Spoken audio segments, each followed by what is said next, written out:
right now on NBC Connecticut. Hurricane force winds, even a tornado. Not even Gloria scared me like this one did. Tonight, one person is dead after nasty storms slam the state. Crushing homes and blocking streets to down power lines, leaving more than 100,000 in the dark. And I just heard like the scariest noises I've ever heard. Scenes like this playing out all across Connecticut. And that's not all. Hard-hitting hail left behind. This mess, smashing windows, damaging cars in some towns. People all across the state are cleaning up from an afternoon of wild weather. We have live team coverage right now.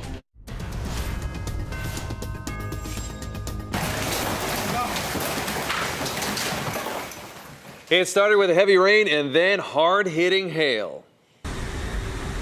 Kylie, the tree just fell down.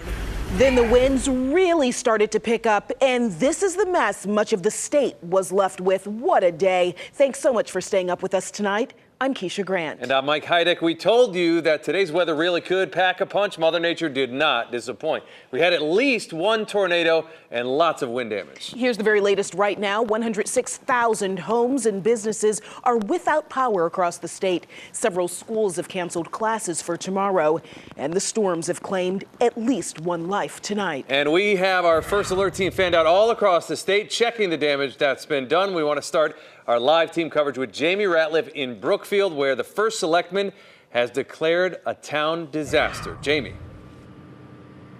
Mike, Keisha, some homeowners here came out relatively lucky on Orchard Street and Meadowbrook Road. Trees fell all around this property and just barely brushed the home and car, but others were significantly less fortunate. As you walk by and see all of this fallen debris, you see next door a tree came crashing down on two cars and a boat. One of those cars just purchased last week. Trees also falling on the home, but still some people are dealing with a lot more. The tree came down and just took out the wall. Branches plunging through the wall, a tree tearing into the bedroom. Heather Tamburi and her boyfriend's mother in the room at the time. Tamburi right by the window. You got really high winds, and then you saw the branches falling down. Then all of a sudden, like the tree came down. The two escaped uninjured, but couldn't believe the damage that greeted them outside. A large tree crashed down on top of the home, and less than a block away, the house Tamburi and her boyfriend bought also ended up with a tree puncturing the brand new roof and damaging the inside. A tarp now covering that damage. Tamburi says after finishing her last round of chemo, she was looking forward to moving into the fixer-upper, a move that'll now have to wait. But I looked outside, I just see everything blowing, the rain. It's like I couldn't see anything like 2 feet out. Next door, Matt Safuto says when he received an alert about the storm on his phone, he and his dogs waited it out in a bathtub. This is a disaster area. Every single street has trees down. Most of our roads are impassable. We have dozens of down power lines that have to get cleared up. We're probably going to be shutting most of the town down so that we can clear those power lines. Brookfield First Selectman Steve Dunn says it's the worst storm damage he's ever seen in his 35 years here. With most of the town without power tonight, officials hope to get all the lights back on in 2 to 3 days. But it's expected to take even longer to clean all this up. This looks like a full-force hurricane came through our town. Despite all this damage, we're thankfully not hearing a lot of reports of injuries in Brookfield. The first selectman did tell us that a tree fell on two people walking on the green. They were transported to the hospital and are expected to be okay. Officials are asking people who can safely do so to shelter inside their homes and avoid going out if possible because of all the downed power lines and trees. The school district as well as town hall will be closed tomorrow as crews here continue their work. We're live in Brookfield tonight. Jamie Ratliff, NBC Connecticut News. Keisha. Jamie, thank you for that view there. You know, the family that lives at this farm says they are just thankful to be alive tonight. This is the aftermath at Clover Nook Farm in Bethany. One of their greenhouses actually lifted up off the ground and landed on top of another one. The family took shelter inside their home. We are so happy to report they are safe tonight. And check this out. Tree after tree down on house after house. And this was all on the same street in Cheshire. That's where we find meteorologist Josh Singranelli. Josh, what are you seeing right now? And guys, just truly a remarkable sight. We're on Ward Lane right now in Cheshire, and you can see behind me here this large tree right across the road, completely blocking the road. Now, we traveled through Cheshire throughout the afternoon, and we shot a lot of video of similar sights throughout Cheshire. So let me show you that. And you can see several trees down on different houses in the town. We had trees down on people's yards. We had trees down on cars in the area.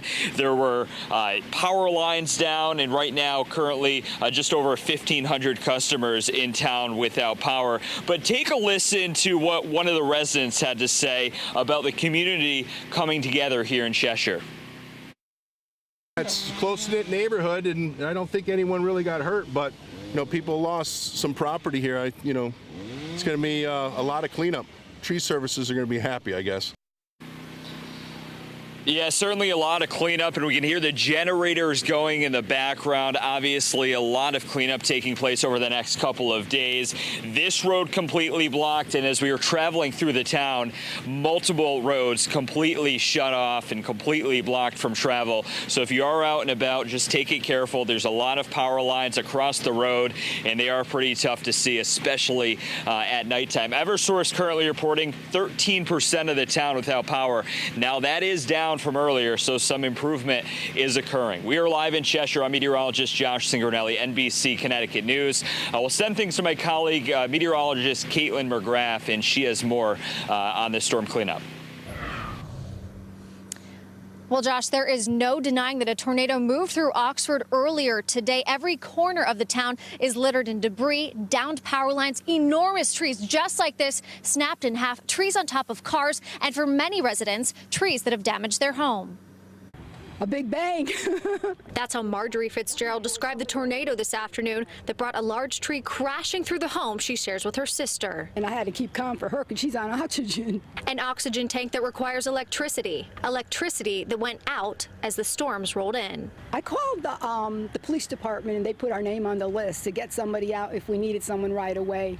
So he came in and checked on us. Also making rounds throughout the neighborhood was James Crotchko. We just went around the neighborhood to all the neighbors to see if everybody was okay, and stuck together as a neighborhood to check on each other when we had to, and we were there for each other. Because scenes like leveled trees and downed power lines were all too common within a 1-mile radius of Oxford. I watched that one go down. That one go down, that one go down. There is a tree blocking the driveway. There's a tree on top of the house. I don't know how the wood came in, but it came in like this. The wind came down and you couldn't see 2 feet in front of your face. It was unlike anything I've ever seen before. But one thing that didn't surprise anyone in this close-knit community was the willingness to help. Thankful for awesome neighbors that took out their chainsaws, because everyone has one in Oxford. And guys, the camaraderie this afternoon was truly incredible. Everyone brought out those chainsaws, helped clear up the roads, but there is still a lot of cleanup to go, and it will take days. Right now, 82% of Eversource customers remain without power. We are in the dark here in Oxford, but I did speak to that officer earlier this afternoon, who, of course, said they are working as diligently as they can. We are live in Oxford. I'm Caitlin McGrath, NBC Connecticut News. Caitlin, thank you. All right, and we want to head over now to the Weather Center. A closer look at those storms that they rolled through today. Yeah, Chief Meteorologist Ryan Hanrahan joins us now. Ryan, at least one tornado. How can you tell? So we could tell because of live first alert Doppler radar, and what it allows us to do is it allows us to look to see what types of items the radar is picking up. Is it looking at rain, or is it looking at hail? Or in the case of the tornado in Oxford, we actually saw tornado debris that was picked up by the storm. So the updraft of the storm sucked up pieces of trees, little leaves, little twigs, and that gave us an indication that there was a tornado that touched down in Oxford. It looks like there may have been actually 2 separate tornadoes there.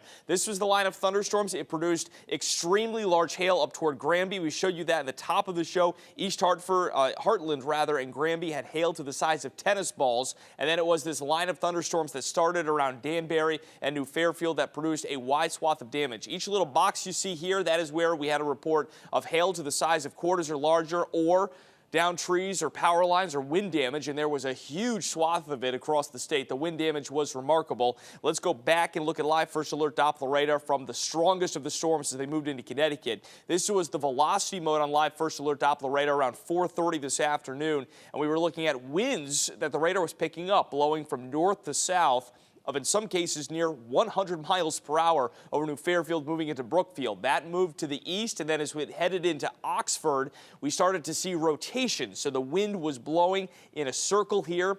The storm was spinning around, and that gave us an indication that this storm was likely producing a tornado. We saw that debris signature on radar that appeared right near the Southbury-Oxford line. So I do think, I'm fairly confident there was a tornado that was on the ground for at least a little while in Southbury and Oxford. There was another signature that showed up near Oxford and Beacon Falls, so just to the west of Route 8. The red is winds that are blowing from south to north. Blue, winds that are blowing from north to south, and these are very powerful winds, up to about 80 or 90 miles per hour. So we had rotation here, and it looked like there may have been another tornado touchdown somewhere in the town of Oxford. And then the wind damage continued as it moved to the east, and I'm not sure whether or not we had a tornado in Hamden or not. It could have been the same tornado that moved out of Beacon Falls and into Bethany and then Hamden, or it could have just been straight line winds. Either way, we're getting reports of very significant damage in portions of Bethany and also in Hamden, especially the northern part of Hamden and the southern part of Cheshire, near Mount Carmel, over into Quinnipiac, near Quinnipiac University. There is a substantial amount of damage here.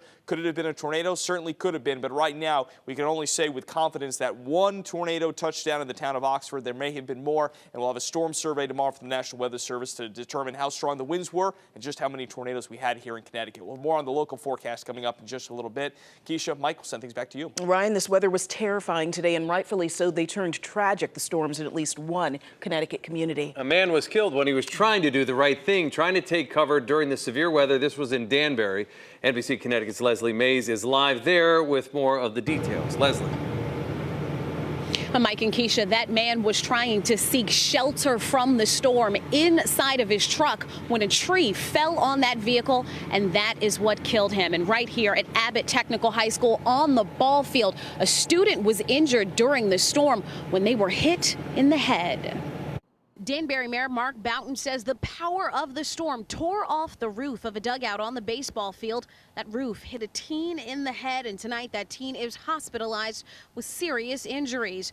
About 30% of Danbury is without power. Around the city, homes and businesses are in the dark, and lots of streetlights are also out.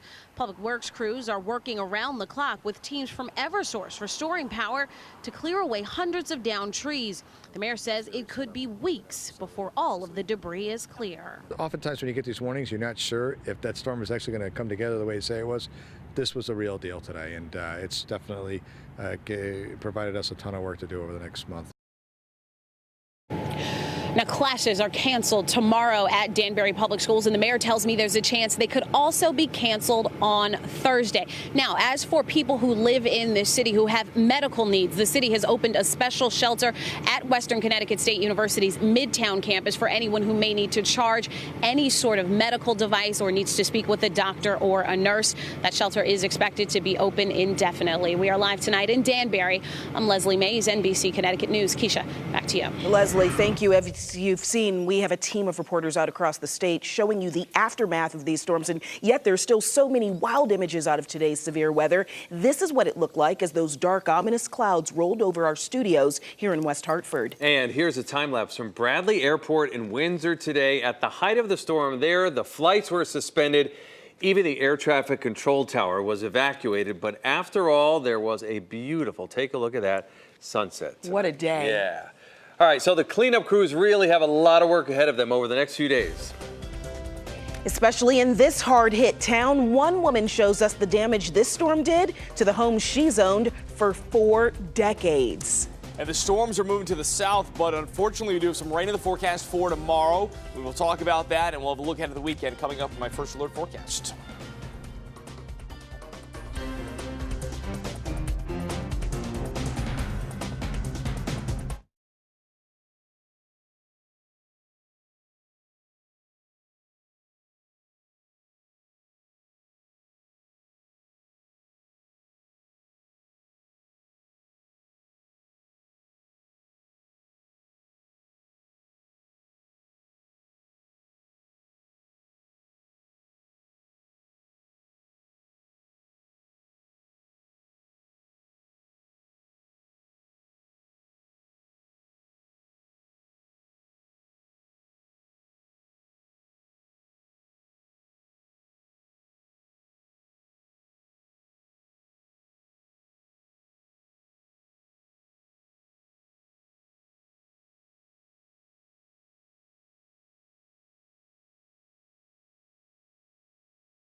This is NBC Connecticut News. Welcome back. Now we head to southern Connecticut, one of the other hard-hit spots today. Downed trees have closed lots of roads and damaged many homes in Hamden, especially in the northern part of the town. NBC Connecticut's Matt Austin picks up our live team coverage there tonight. And Matt, we're seeing some pretty incredible scenes out of Hamden. Yeah, absolutely, Keisha, Mike. Right now, this is one of the roadblocks in town as people just struggle to get around and get home. Thankfully, the mayor telling us there are no reports of anyone who was hurt, though he's asking everyone to stay put because of the number of down lines, including right over here. Check out this incredible site here on Route 10. It is just a row of downed trees. This is one of the priorities to fix as this town recovers from this extraordinary storm. There are wires across Route 10. All hands on deck in Hamden as first responders scrambled to respond after the ferocious storm tore through town, leaving road after road blocked. Trees, power lines, telephone poles. Cell phone video captured the torrential rain and the powerful winds rushing across the area. It was severe, it was loud, it was scary. When the storm finally passed, neighbors checked out the damage left behind, especially in the northern part of town. We tagged along with Becky Bartlett, who has lived at this home on Brooksville Avenue for 40 years. Have you ever seen anything like this? No. Never. Her backyard was littered with trees and branches, some of which damaged the home. Then she took us down into the basement, where a part of a tree pierced the basement wall. She's just thankful that the storm wasn't worse here. So just call the insurance company and brace yourself for the shock. For some, the endless roadblocks and detours had them giving up on returning home anytime soon. Alyssa Stutzman told us she planned to sleep in her car tonight. It's more an inconvenience than anything else. Mayor really urging UI to deactivate potentially live wires so that crews can start clearing these trees and reopening the roads. The mayor urging folks, if they do see a down line, to just stay away from them and to report any power outages or trees blocking the road to authorities. We're live tonight in Hamden. Matt Austin, NBC Connecticut News. Mike, back to you. And it looks like that car behind you just ran into the trees behind you, Matt. Holy cow. All right, so earlier in the day, Matt's crew was at a home in Summers, and you can see, look at that tree. Wow, uprooted. And there was a woman inside this home when it hit the house, but she's fine. And this from the same system that rocked our state today. This was the scene in Socrates, New York. That's about an hour south of Albany. Just take a moment and look at that sideways rain and all that hail. Gosh. Back here in Connecticut, people are being told to stay home in so many communities, told to stay home until crews can get out there and clean things up. And it's going to take a while. NBC Connecticut's Justin Cheshire joins us with our live team coverage. He is in Southbury. Justin. Hey there, Mike and Keisha. At this hour, according to the Eversource outage map, nearly 100% of customers here in the town of Southbury do not have power. The town's Facebook page reports that multiple roads are blocked with downed trees and power lines just like this. This large tree brought down wires, and for hours now, it's been blocking both lanes on Old Waterbury Road. It's hard to spot all the damage at night because the town is completely in the dark, but we came across this tree that fell on top of a car off South Main Street. We spoke with a local man who says his normal 20-minute drive home from Danbury took 2 hours this evening. It was like a cataclysm. You couldn't believe, like from the Bible stories, the world coming down upon you. The trees crashing all over the place, electrical wires down, traffic jams.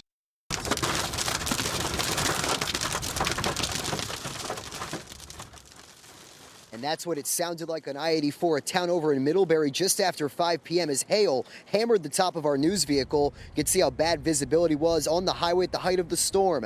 Now here's another video I shot showing a tree blocking the on-ramp to I-84 exit 15 here in Southbury. We drove past several trees that fell on 84 in the greater Waterbury area.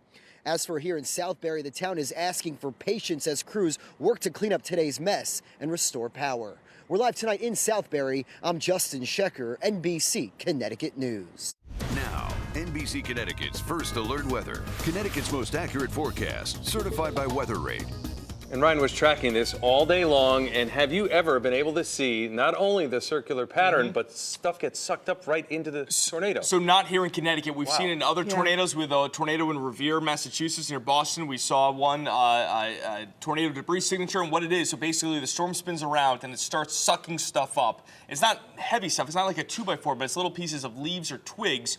And so the radar beam goes out and it's looking for rain or hail. And then it says, what's that doing here? Yeah. Like, there should not be leaves in a cloud. And so it sees that, and it's a very clear signature on radar. So we saw that right at about 5 o'clock in the town of Oxford, and that is confirmation that a tornado touched down. Something was on the ground, sucking stuff up into the clouds. We saw that live on the air. Ryan, I got to tell you, I've been here 15 years, but I've also lived in the Midwest, and what we saw today was activity that you usually see in severe weather country, the Midwest. That is for sure. And there are a lot of people, as those storms moved through, especially in Fairfield and New Haven counties, that were really frightened because this was the real deal with these storms. Thankfully, we have not seen much in the way of structural damage, trees that have come down on houses, but we were getting very close to roofs coming off houses. That's how strong these winds were. So let's get right to it. I want to talk about the forecast going forward because I don't think I've mentioned yet over the last several newscasts that we've done here what the weather's going to be like tomorrow. So I thought we'd talk about that. Satellite and radar loop right now shows clouds all across Connecticut.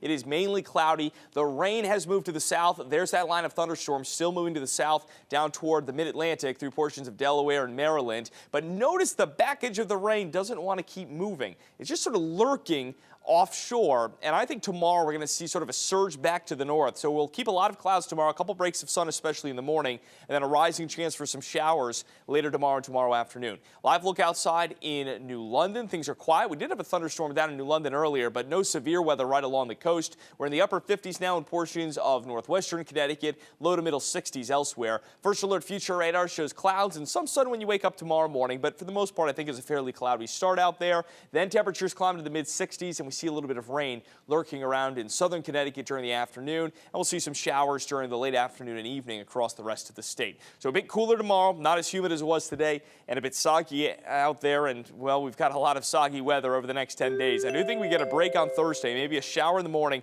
temperatures in the 70s, and then a rising chance for rain later Friday into Saturday and a portion of Sunday. We could get a lot of rain here as well. There's a shot that Saturday turns into a real soaker. Temperatures cool again, high pressure to the north, nosing down to the south, bringing some cool air in. So Friday and especially Saturday looking chilly and wet. We warm up a bit for Sunday. With it comes a chance for a couple showers and then an unsettled weather pattern for sure. But we'll take some rain and we'll take some clouds. We'll take some cooler temperatures. No severe weather in the extended 10-day forecast, which is certainly great news. Mike, we'll send things back over to you. All right, thanks a lot, Ryan. You lose your best two players and all of a sudden you're taking down King James. It's pretty incredible what these young Celtics are doing.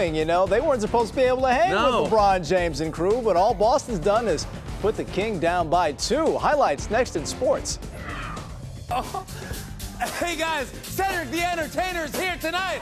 Plus, we have Josh Brolin, Dave Iskoff, and music from Churches. It's a great show. Stay tuned.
Sports Desk is brought to you by Xfinity. Xfinity X1 will change the way you experience TV. Would those Celtics be able to handle the Cavaliers again in tonight's Game 2 of the Eastern Conference Finals? The Celtics putting their 8-0 playoff record on the line against a motivated LeBron James, who scored 21 points in the first quarter alone. Second quarter, King James goes baseline and hits Jason Tatum in the shoulder with his face. Ouch. No worries, though. He went to the locker room and subsequently came back ready for action. Cleveland led by 7 in recess, but Boston took the third quarter lead on the Terry Rozier. LeBron's coming, but I don't care. Throw down. He had 14 in the third. Boston cruises to a 107-94 win to take a 2-0 lead over the Cavs in this best-of-7 series. Hey, the Phoenix Suns won the first overall pick in tonight's NBA draft lottery. The New York Knicks won the 9th overall pick. The NBA draft is June 21st. The Yard Goats are currently tied at 5 in the 10th with New Hampshire at Dunkin' Donuts Park. Earlier in the day, the team announced that a Cape Cod League game is coming to Dunkin' Donuts Park for the first time ever. On July 24th, it's the Wareham Gatemen versus the Yarmouth Dennis Red Sox.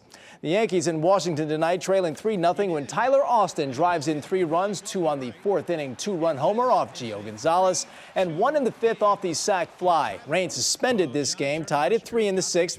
They'll pick it up from there at 5 p.m. tomorrow. In Boston, the A's lead the Red Sox 3-2 in the 7th. UConn was missing 2 of their top relievers today and thus couldn't hold a late 1-run lead. They fall at Rhode Island 4-3. They end their regular season with a 3-game set starting Thursday at home against East Carolina. That's sports. We'll be right back.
All right, tonight temperatures dropping back into the 50s. The storm is over. The rain's pretty much over as well. Still a bit muggy out there, but the humidity drops as we go through the night. Then tomorrow, a lot of clouds and We've got some showers nearby. Most of the showers, at least initially, will be down to the south, out toward Long Island and New York City, but they start to come north later in the day. Temperatures in the mid-60s, so expect at least a little bit of rain tomorrow. Best chance for some rain comes in tomorrow afternoon. Obviously, the big cleanup underway. This one definitely ranks up there. It's one of the more significant storm events we've had in a while. Tennis ball-sized hail in Granby. Amazing. At least one tornado in Oxford, and a path of really nasty wind damage from western Connecticut all the way to Hamden and Wallingford. You all talked out yet? Yeah, I'm done. Go rest the throat. Thanks for joining us, everybody. Tonight's show's coming up next.